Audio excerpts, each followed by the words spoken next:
ಒಂದೇ ದಿನದ ಅಂತರದಲ್ಲಿ ಟಾಲಿವುಡ್ನ ಇಬ್ಬರು ಸ್ಟಾರ್ಗಳ ಸಿನಿಮಾಗಳು ಮುಖಾಮುಖಿಯಾಗಲಿದೆ. ಇದೇ ವರ್ಷ ಆಗಸ್ಟ್ 14ರಂದು ರಿತಿಕ್ ರೋಷನ್ ನಟನೆಯ ವಾರ್ 2 ಸಿನಿಮಾ ಬಿಡುಗಡೆಯಾಗಲಿದೆ. ವಾರ್ 2ನಲ್ಲಿ ಜೂನಿಯರ್ ಎನ್ಟಿಆರ್ ವಿಶೇಷ ಪಾತ್ರದಲ್ಲಿ ಕಾಣಿಸಿಕೊಂಡಿದ್ದಾರೆ. ಈಗಾಗಲೇ ದೇವರ ಅನ್ನೋ ಸಿನಿಮಾದಲ್ಲಿ ಎನ್ಟಿಆರ್ ನಟಿಸ್ತಾ ಇದ್ದು, ವಾರ್ 2ನಲ್ಲಿ ರಿತಿಕ್ ರೋಷನ್ಗೆ ಮುಖಾಮುಖಿಯಾಗಲಿದ್ದಾರೆ.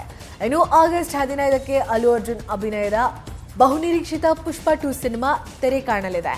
ಸದ್ಯ ಏಕಕಾಲದಲ್ಲಿ ಇಬ್ಬರು ನಟರ ಸಿನಿಮಾಗಳು ಥಿಯೇಟರ್ಗೆ ಎಂಟ್ರಿ ಕೊಡಲಿದ್ದು, ಫ್ಯಾನ್ಸ್ ವಾರ್ ನಡೆಯೋ ಸೂಚನೆ ಸಿಕ್ಕಿದೆ. ಒಂದೇ ದಿನದ ಅಂತರದಲ್ಲಿ ಟಾಲಿವುಡ್ನ ಇಬ್ಬರು ಸ್ಟಾರ್ಗಳ ಸಿನಿಮಾಗಳು ಮುಖಾಮುಖಿಯಾಗಲಿದೆ. ಇದೇ ವರ್ಷ ಆಗಸ್ಟ್ 14ರಂದು ರಿತಿಕ್ ರೋಷನ್ ನಟನೆಯ ವಾರ್ 2 ಸಿನಿಮಾ ಬಿಡುಗಡೆಯಾಗಲಿದೆ. ವಾರ್ 2ನಲ್ಲಿ ಜೂನಿಯರ್ ಎನ್ಟಿಆರ್ ವಿಶೇಷ ಪಾತ್ರದಲ್ಲಿ ಕಾಣಿಸಿಕೊಂಡಿದ್ದಾರೆ. ಈಗಾಗಲೇ ದೇವರ ಅನ್ನೋ ಸಿನಿಮಾದಲ್ಲಿ ಎನ್ಟಿಆರ್ ನಟಿಸ್ತಾ ಇದ್ದು, ವಾರ್ 2ನಲ್ಲಿ ರಿತಿಕ್ ರೋಷನ್ಗೆ ಮುಖಾಮುಖಿಯಾಗಲಿದ್ದಾರೆ. ಇನ್ನು ಆಗಸ್ಟ್ 15ಕ್ಕೆ ಅಲ್ಲು ಅರ್ಜುನ್ ಅಭಿನಯದ ಬಹುನಿರೀಕ್ಷಿತ ಪುಷ್ಪ 2 ಸಿನಿಮಾ ತೆರೆ ಕಾಣಲಿದೆ. ಸದ್ಯ ಏಕಕಾಲದಲ್ಲಿ ಇಬ್ಬರು ನಟರ ಸಿನಿಮಾಗಳು ಥಿಯೇಟರ್ಗೆ ಎಂಟ್ರಿ ಕೊಡಲಿದ್ದು, ಫ್ಯಾನ್ಸ್ ವಾರ್ ನಡೆಯೋ ಸೂಚನೆ ಸಿಕ್ಕಿದೆ.